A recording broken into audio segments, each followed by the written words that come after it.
Girl, you got some tea? Girl, with the honey and the sugar. Nah, we gonna need some wine for this one. Well, wine me, please.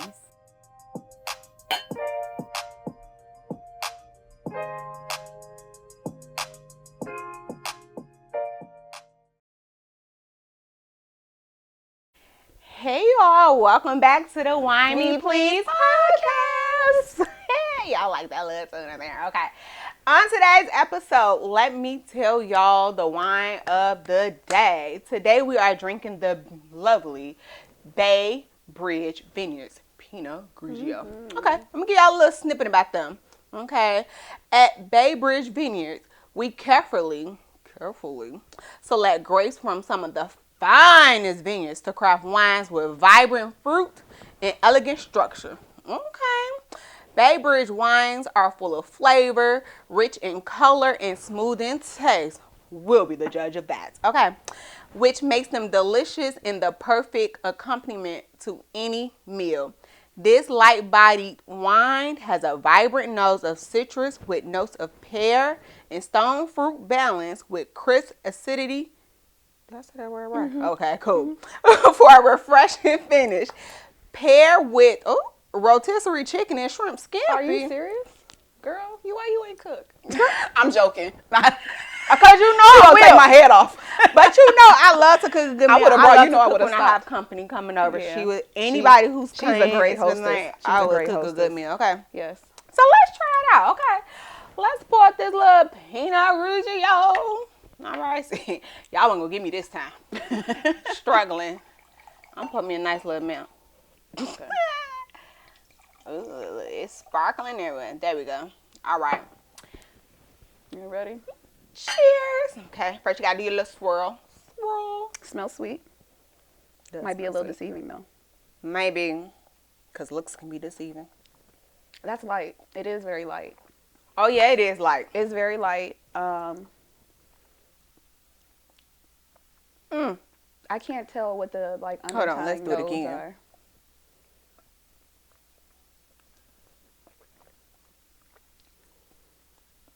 It ain't giving. It's not a strong, potent taste. It's really almost like I feel like I'm tasting water with a little flavor. I was gonna say that. I was gonna say it kind of tastes like lemon water. Like it almost tastes like lemon water. I'm not water with a little flavor up in there. I was like, it has like a lime water. This would be good if for a person who doesn't like dry wine. Yeah, you know what I'm saying. And they're like, oh no, and I wine. think it's like a refreshing summer kind of wine. Yeah, like it is outdoors. Yeah, so you don't feel so heavy and true.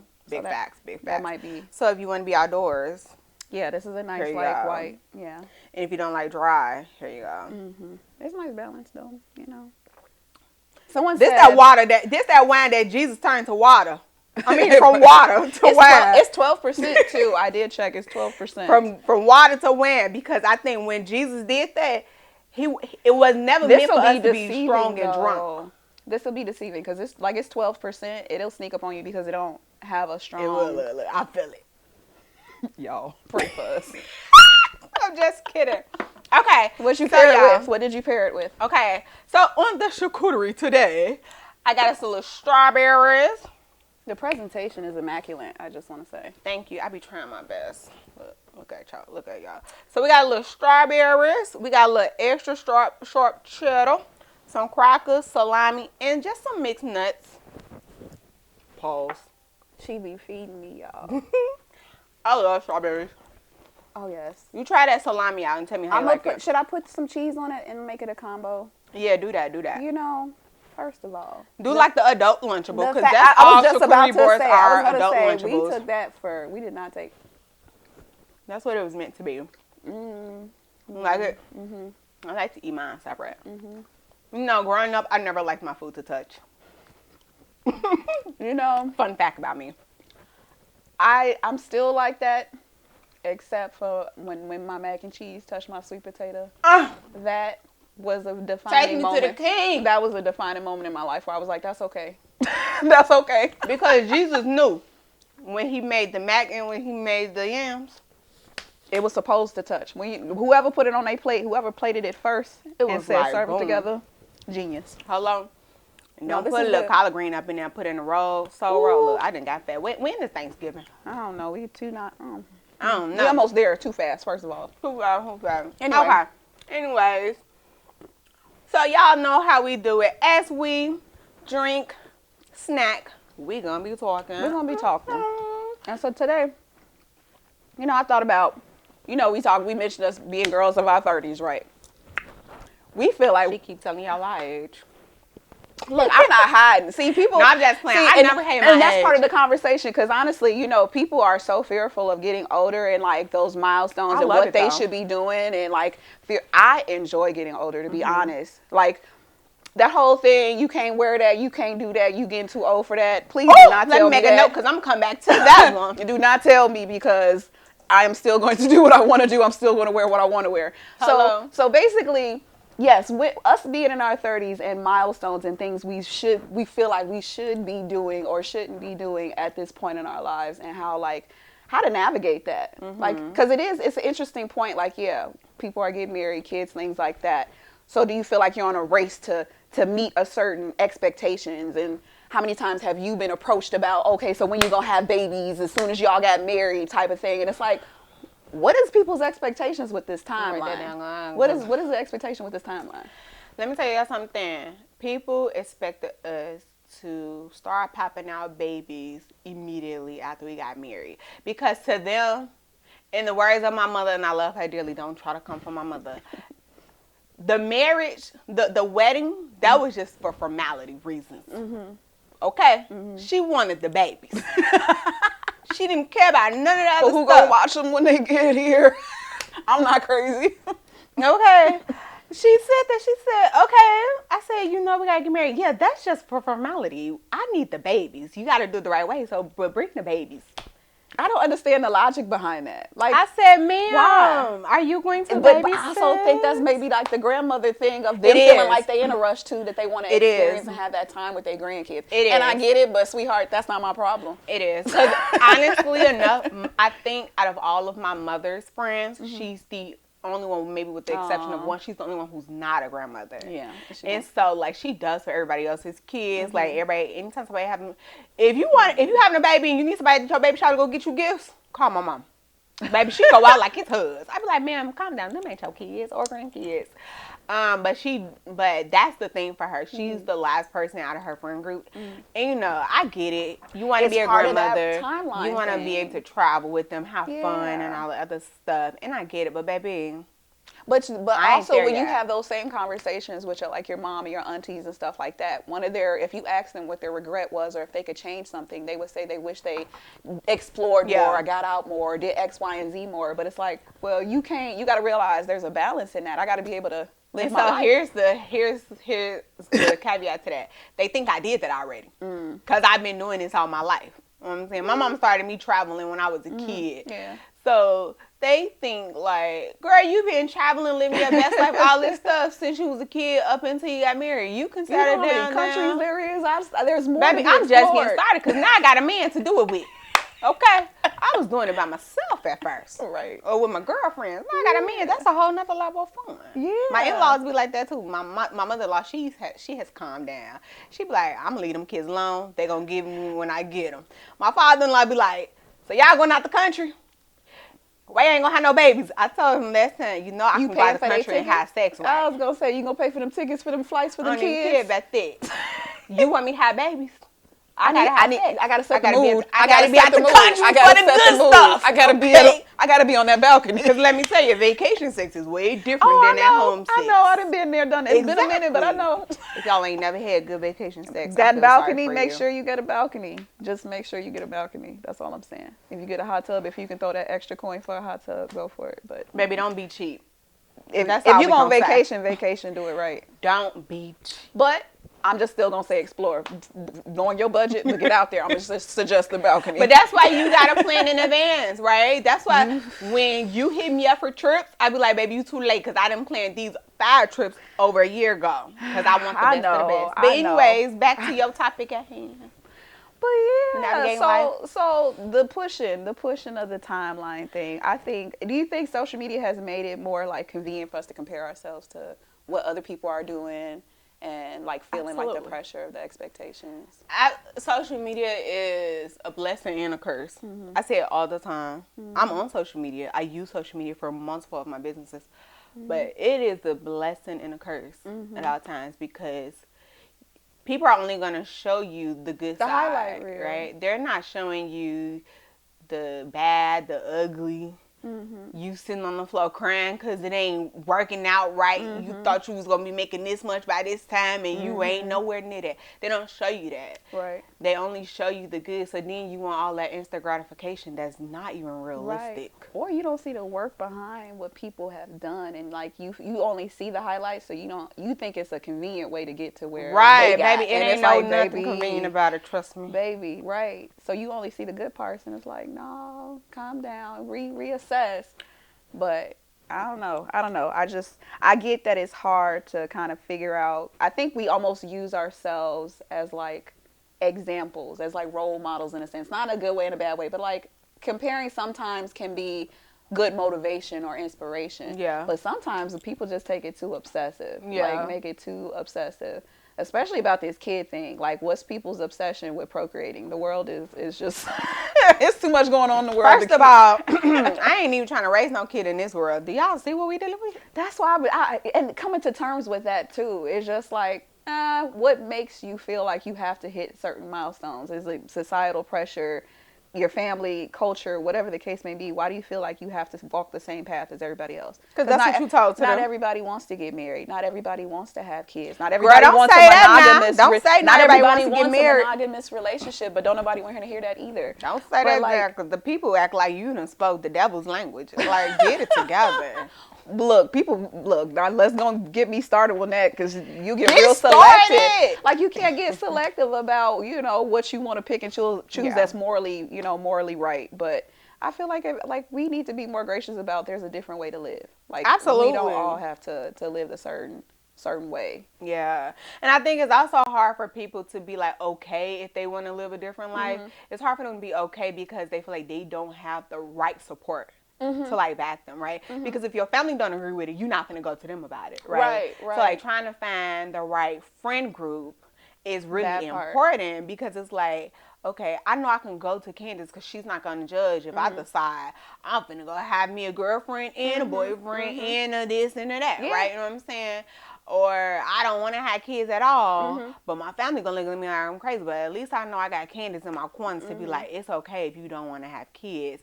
You can still live a fruitful life. You know what And I'm I've been saying? having those conversations with you guys too as well. Just like after my divorce, it was like reevaluating what that looks like now. And it was like, well, why did like what do you want it to look like? And the fact that like it's limitless is like that's the scary part because it's like you could do whatever you want to do. Really, it's like damn. you Could could and what do you want to do? And so when I started I'll reach out to friends because like I start getting into homestead stuff.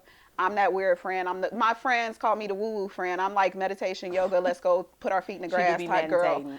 Yes. Sand bowls. So I was just like, hey, I introduced like, hey, if we're going to be single women out here, why don't we homestead and like get a big plot of land, have our yards separate, we have our own little house and whatever, our own little space or whatever, and we figure it out and we use each other as community. It doesn't have to look like, oh, we're in a monogamous relationship, we settle down and have kids. Like I said, I don't mind having the golden girl experience of life.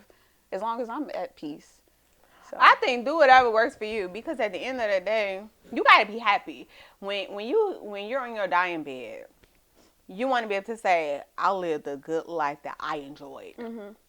Right? Or even as you're getting close to it. But you don't want to get to the point where you're like, I have all these regrets because I never got to do this or I was too afraid to do that and nobody was there to support me. Right? There's people out there that's gonna support you. You just gotta find your tribe. Yeah. It's like, how do you personally measure success? Yeah. And I feel like it's like as we evolved over time too, even with social media, I feel like entrepreneurship and the possibility of your career is a little bit more open than I think we thought growing up initially. Yeah. Where it's like you do have the ability to explore yourself more. You do have the ability to be more unique than what you see everybody else doing. Yeah. Absolutely. I don't know. Y'all gotta be free. When I turned 33, I said that was my motto, wild and free. What are do you keep I keep a bucket list of travel places, bucket list of hobbies. Because sometimes I be like, girl, you ain't lonely, you bored. That part. You ain't lonely, you bored, and like you don't know healthy leisure. And I wish, like again, like I know we drink our wine, but there's other activities other than going to brunch and drinking and stuff like that, where it's like you might have the possibility of learning healthy leisure and what that looks like in your 30s. It doesn't have to be kids. Try stuff out. I tell that to my clients all the time. They be like, I don't know what to do. I just go to work and that's it. If you don't find some hobbies, write down some go things to Hobby you're Lobby. interested in. You will spend hours in Hobby Lobby. Go up and down the aisles. Girl, I promise you, you will enjoy your time. You're going to spend a lot of money, so be careful. You ain't got, if your budget is small, don't go in there too long. 5 minutes. Michael's, ooh, shout out. But yeah, get a hobby. Like, I don't know. I think that, and I've had those moments too where it's like, oh, you know, do I want kids? And when you get to that, what is it called? Geriatric pregnancy, right? Where you're not there yet. And I know we talk about age. By the time I have kids, I'll be there because I don't know if I want kids either. Right. So now it's like that pressure I do feel. Like now I need to like figure out, do I like, is that going to be a decision I regret later? And honestly, conversations that I have with older women who haven't had kids, they like, girl, best decision I've ever had is I've been enjoying my life. I've been traveling. Yeah. But it's like, do you think that they genuinely feel like that, or you feel like people put a mask up? No, I think some of them genuinely feel like that, to be honest. Yeah. Look at like Tracy Ellis Ross. Ain't she like one of them who didn't want kids? Yeah. Baby, fine and live her best life. Yes. See. And that's why I was like, if I gotta hustle and make that money to live that life, and that make me, if I gotta do it myself. That's why I be like, I can't have kids. I'm still trying to hustle, get the money up to live the life I want to live. Financial freedom, and kids ain't got time for that. Expensive. And that's the part where it's like, okay, you want me to have kids and do X, Y, Z, but who watching them? Who paying for them? I need a nanny. I tell that to my family all the time. Y'all gonna contribute to the nanny fund? Cause I'm not about to stop living life. The nanny and them kids gonna come with me. You said, you got to make good money to get the nanny to come with you. Exactly, which is why I can't have kids yet. Which is why I'm be like 40 having a child. That's why I said my friends' kids gonna be babysitting my kids. To be honest. So and I'll pay them to come with us too. Shit, I did that when I was in high school. It's a family vacation at this point. You babysit. True story. I was in high school. My mom friend was going. Her and her husband, her kids was going out of town, and it was for the little girl's birthday. And they wanted me to come with them so that I could babysit. I'm going. Hello? I'm going. I was babysitting that night when the kids were asleep. Baby, we all sleep. Then what we watching? I got a free trip. Got a free trip and enjoyed every moment of it, okay? For like a 5-year-old. How do you feel about people saying like you are the company you keep type of thing, where like being mindful of your surrounding circle, like, do you feel that plays a role in your level of success too? Your friends, your friend group around your age? Oh, girl, that's a little spicy little question. I think it does to a certain extent. Yeah. I think so. Being mindful of who I keep as it pertains to my success. Yeah, like do you feel like you have to not necessarily compare your success to your friends, but at least keep people around you that are gonna like almost hold you to a certain standard to even kind of like navigate around them. Like, I need you to be on your stuff too. If you're gonna be my friend, I need you to. Do you think that's fair? To be like, don't put that pressure on me. No. So that you could be successful. Well, to motivate your friends, like, I want you to grow, I want you to evolve, so I'm gonna push you in any way. Like, I see your greatness. Do you think that's a bad quality to have as a friend? Like, no, that's okay. That's okay. I thought you were saying like to motivate you to be successful. No, just like people say you are the company you keep, and sometimes I hate that you always associate like, okay, just because she do X, Y, Z, I do that too. But no, yeah, that's not fair. Right, but that's why I was just wondering. Because everybody don't want the same thing in life. That does go back to that point. If you feel like you've reached your level of success and you're comfortable, who am I to say otherwise? I saw just because I feel like I'm still going because I ain't there yet. I saw a post where it was a girl. You might have seen it too. They were like at the airport, and she took a picture of her friend and was like, "I ain't taking her nowhere ever again because she ain't had no money or something to like do excursions and stuff on the trip." Oh man! And it was like it was two different arguments. It was like, well, you shouldn't even brought her. Like, if she couldn't afford to go on a trip, then you shouldn't have brought her. And then some people were like, well, if that's your friend, you would have had her back and you would have helped put in for what she needed to do on the trip. Oh, wait a minute. Wait, I seen that. You saw that post? That's what I mean. Like, okay, so like, Yeah, you want to do certain things with your friends, but like in that situation, what do you think? I ain't gonna lie, I'm the friend that will, to a certain extent, like, but you gotta tell me up front, don't get there. That part. And then surprise me, because now you're gonna piss me off. That part. If we're going on a trip and you feel like you don't have the funds to do all the excursions that I want to do, you can sit that out. Mm-hmm. One. Like, you can still go on a trip. I'm not going to be like, oh, you just want to stay at the hotel lounge or on the beach. No, a vacation is vacation. Have you do whatever you do on your vacation. We ain't got to do everything together. So, I'm not paying for all your excursions. That shit already expensive. Yeah. The excursions. They like $150 a person. Okay? Let's start there. Mm-hmm. And if you didn't communicate with me beforehand that you needed assistance, mm-hmm. But you really wanted to do like ATVs, no, I'm not helping you at this point. I ain't got it because I budgeted my trip already. You know what I'm saying? Yeah. Had you told me ahead of time, I would have budgeted to pay that one thing for you. Like, I've literally had a birthday dinner and one of my family members was like, I want to come, but I don't have the funds to eat. I said, don't worry. I'll foot your bill. Thank you for letting me know. Mm-hmm. And that was it. But you not finna just show up and be like, oh, I ain't got no money. Yeah. No, and I think in that video that you talking about, the girl that she like put on the video and she put on blast, she was like, you knew I didn't have no money. I told you I didn't have no money. Yeah. Why you doing all of this? So I thought that was kind of shady. Yeah. I wouldn't have. So she knew the girl. My whole thing is don't put your friend on blast, period. Even if you she fall out. I didn't know she did all that. Even if you fall out. Shout out to our if that's your friend. Scenes, just so y'all know. Yeah, shout out. But if that's your friend, you should never put them on blast. Yeah, period. no, I'm never putting anybody on blast. I don't care if we fall out. Like, that's crazy. That's crazy work. Oh, yeah. I ain't see y'all later. I didn't watch. I never watch the full videos. And if I do, I don't watch it with the sound on. So I don't be knowing what's going on. I know. But you know how they say date within your be equally yoked. Like, does that extend to friendships to be equally yoked? Hell yeah. Yeah. Yeah. You gotta be yoked somewhere. Mm-hmm. Y'all may not align on every aspect of life. Yeah, but somewhere it gotta be some type of alignment. It gotta work itself out. Yeah. And that's where I think the friendships evolve over time too, is because everybody's maturity level and almost like evolution ain't the same at the same speed. So like whatever struggles they're going with, you can't necessarily take with you.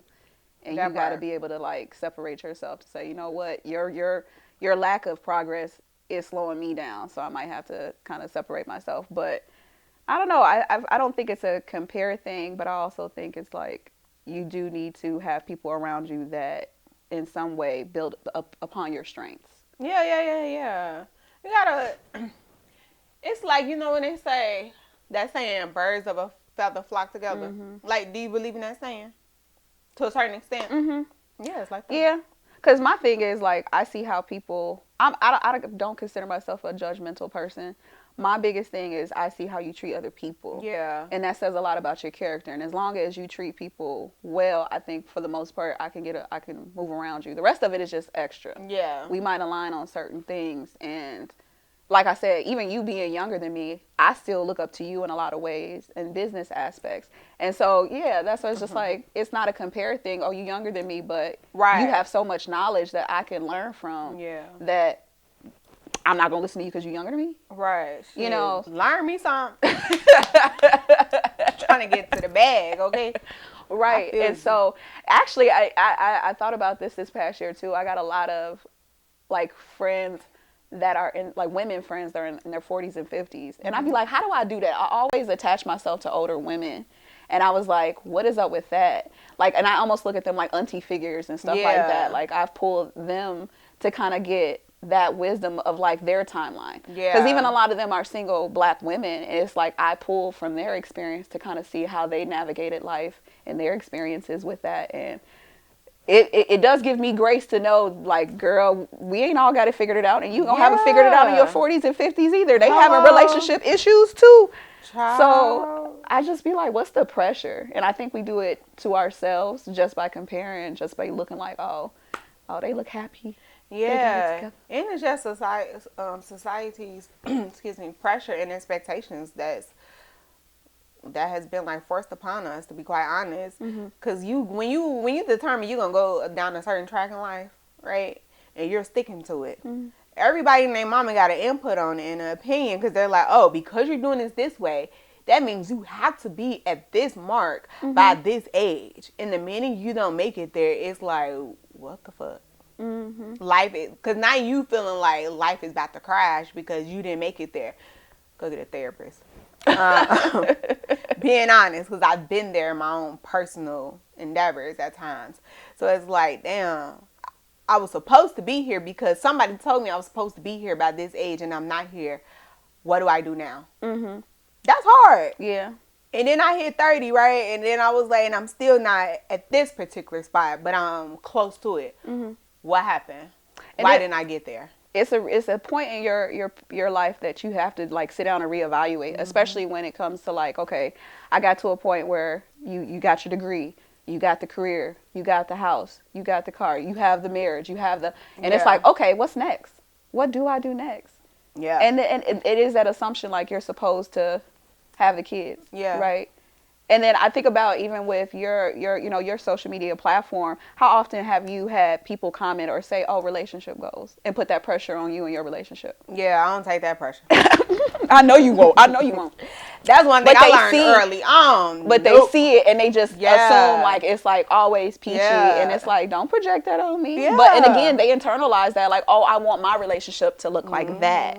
I want my joy to look like that. No, y'all don't. Y'all see what happened when Will Smith and Jada Pinkett showed y'all otherwise. Oh, goodness gracious. Let's get into it. And again, they get a lot of criticism, but their life don't look like everybody else's, and it don't have to look like everybody else's. And again, they receive so much criticism because it doesn't look like this typical. Yeah, you know what? Let's talk about them for a hot second. Hot topic second. I actually like their dynamic. I do too. And people think I'm crazy. I don't think Jada. I hate speaking on celebrities, but I'd be like, again, I don't think she's out of touch as people think she is. She's not. I think everything is very intentional and very deliberate. And I think people are just projecting their own opinions on their relationship and just assume. Yeah. Because they grown. Because again, you see a highlighted version of their lives that's just on social media. You don't know what's happening behind the scenes. Can't nobody tell me that Will ain't know what Jada been doing and Jada ain't know what Will been doing and them kids ain't know what their parents been doing. Can't tell me that. Exactly. They know what's going on in their household. We don't. We try to fill in the blanks. That's what I say. We be trying to fill in the blanks. Y'all be putting relationship goals on everybody. Y'all setting yourself up for failure at that point and disappointment because now you are heartbroken on the internet. Oh my God. When I see people get so heartbroken about people's breakups, like, oh my God, I looked up to them. How could they? I'd be like, oh, they were so cute together. Oh, that was cute. Oh, well, I hope she, like Tia, I'd be like, oh, she living her best single life. Everybody thinks she's miserable because she's living free. Because she on social media. Why is a woman's freedom, and that too, why is a woman's freedom, even like as a 30 or 40-year-old single woman, why is it like, oh, she must be miserable because she posting all day, or she got on. Baby, she getting a check. She getting paid, right? And she's getting her own, I think, reality show and stuff like that too. Actually, she is, which this probably was building up to that, but y'all don't know her business. Right. Y'all don't know her business. Now it's like, oh, she's doing a TV show. It makes sense. But y'all be assuming she miserable because, again, that timeline, she was supposed to live her life a certain way. And stay married to that man. And be unhappy. Oh, my God, y'all want people to stay unhappy. Oh, my God, y'all want people to stay unhappy. That's because they will remain unhappy and find things to do within. Like cheat and all the other stuff, baby. Just leave. I hear so much. I just gonna stay for the kids, or I'm gonna wait until they turn 18 and then I'm gonna leave. Only you knew. So true story, y'all. I work with couples as well. If only y'all knew how many couples I've heard say that in our therapy sessions, and I'd be like, "Fuck them kids." Because here's the thing. I know y'all take good care of y'all kids. I know they do all that other stuff. But those kids will get grown and leave that house, and then what? That part. The other part about that is not fuck the kids, but your kids are learning from you whether you realize it or not. Yep. And they're going to pick up good habits, they're going to pick up bad habits. So if they see mom and dad are fighting all the time, they're going to learn fighting is healthy. They see dad is silent treatment. They don't talk. That's how you show love. Oh, there's no affection. They don't know how to be romantic to each other. Why you think this generation don't know nothing about romance? So it's like, no. And now your kids got to go to therapy for the next 10 years. Yeah, when they become blaming you and mad at you because they wish y'all would have just separated instead of arguing. Or they just never learned the skills needed. Right. They've never seen a healthy relationship. And so now they're trying to navigate that versus seeing two healthy, happy, co-parenting people decide to make a choice to say, we love ourselves enough to know, like, this path ain't working. So let's go our own path. And like make sure the kids are good. Right. And that's okay too, to start over. People are so scared of starting over. So scared. Ooh, girl, I quit my job this year and I was like, no, start over. How is that being in your 30s, navigating a new career? It was scary at first because I was so attached to the career. Like, I loved what I did.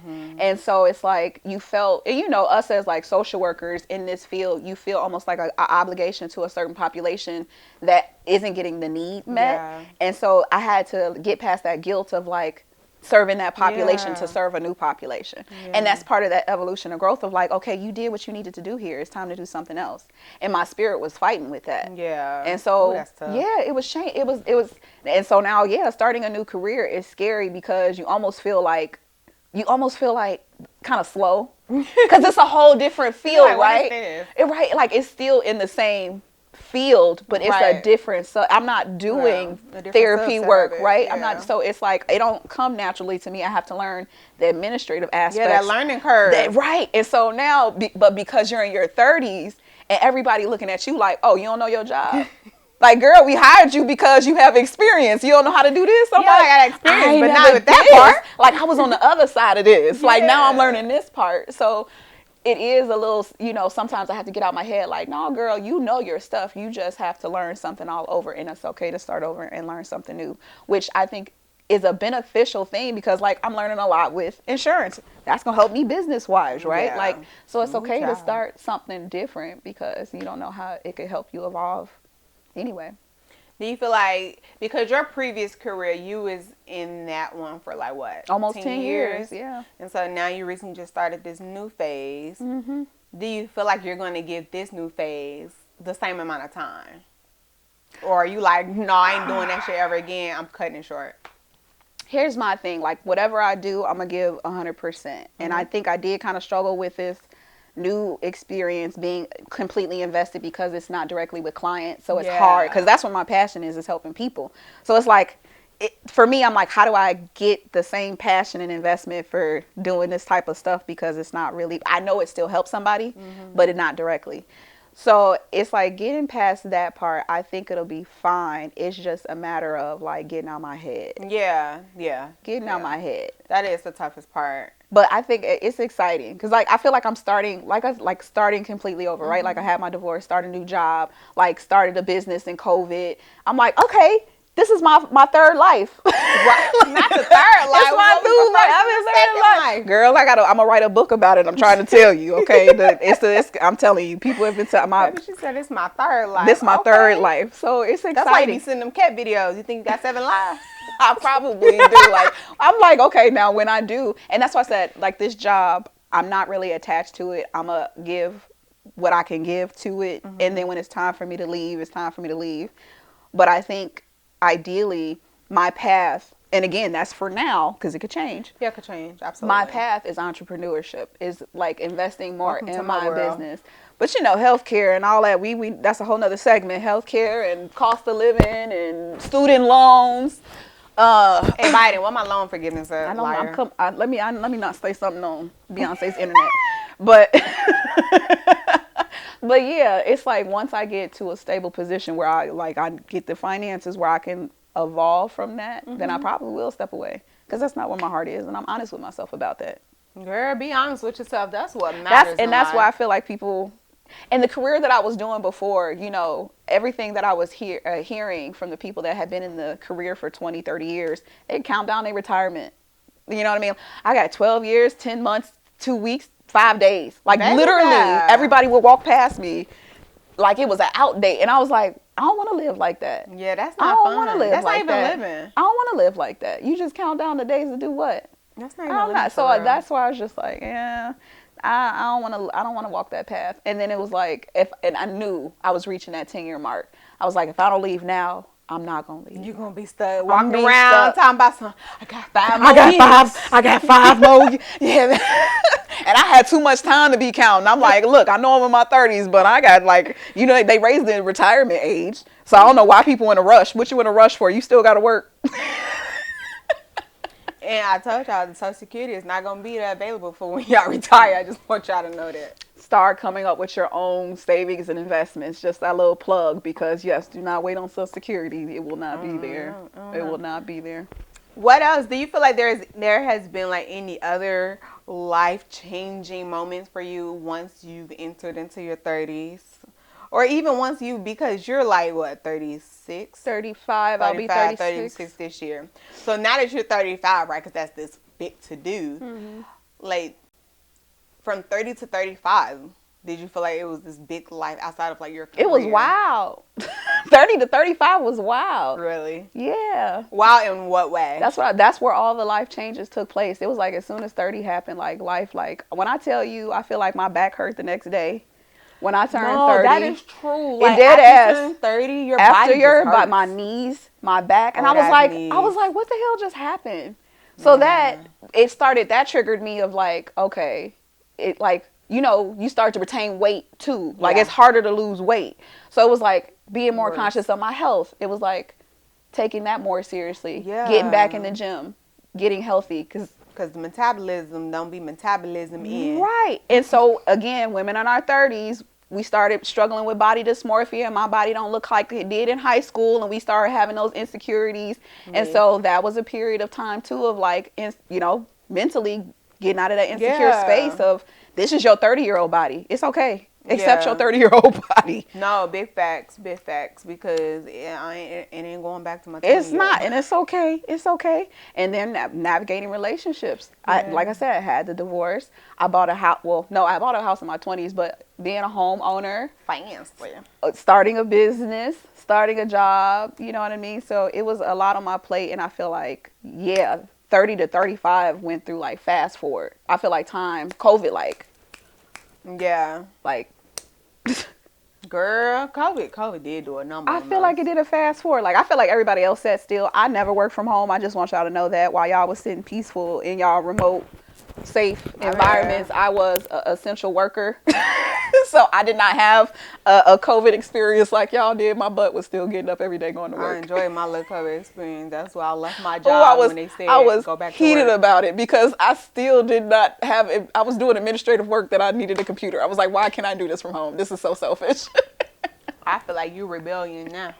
I am. I think I'm in a rebellious stage. That's exactly what it is. That's okay. I think I'm in a rebellious stage. I got to pull it back a little bit because I don't want to like I don't want to spiral and just be reckless. But I am at a point where it's like, I can literally do whatever I want. I have no obligation to nobody or anything. And it's exciting. That's the best thing in life. I feel like they don't want you to know that. For real though. They don't want you to know. In my 30s, it was definitely, let me see. The moment I turned 30, my back started hurting the next day. And I was on vacation for my birthday. You tried to drop it low and couldn't get up, could you? Baby, help me. Okay. Then I got married. Yeah. And then I was like, fuck this job. And left my job like 6 months later. Like, I'm starting my own business. I ain't got time for that. And that's what I did. And baby, the freedom. Girl. Love it. I be looking, I be like, one day, hey friend. That's how I be like, hey, pull friend. Up on me, I'm at home. She been trying to get me to quit my job for years. She's like, do it already. Do it already. Do it, because you can make your own schedule. I work 3 days a week, baby. That's the best life. Come on, get into it. I work like 6 days a week. Any tips for our listeners today that you want to leave them with? Stop comparing yourself to other people. Give yourself grace. Yes. Of course, identify your goals and your intentions for them, but don't feel pressure that you got to measure up to everybody else and what they're doing. Assess your own goals. Absolutely. Reevaluate it. Absolutely. And it's okay to change your goals. Exactly. Right? Pivot. Be adjustable. Be adaptable. Because what you thought was going to work for you at 20 And by the time you got to that point, you're like, oh, this shit don't work. It's okay. It don't work. Do something else. Pivot and be okay with that. There's no, like, for real, right or wrong answer to certain things in life. I mean, don't be no criminal, of course. But there's no real right or wrong answer. Be free and understand that it's okay to make mistakes, and it's okay to determine, like, you know what, this don't work for me no more like I thought it would. It don't serve my purpose. I'm going to do something different. Okay. And it's okay. All right, y'all. Well, as always, follow us on all social media platforms at Why Me Please Podcast. And y'all know what it do. We're not just a podcast for tea, so why me please?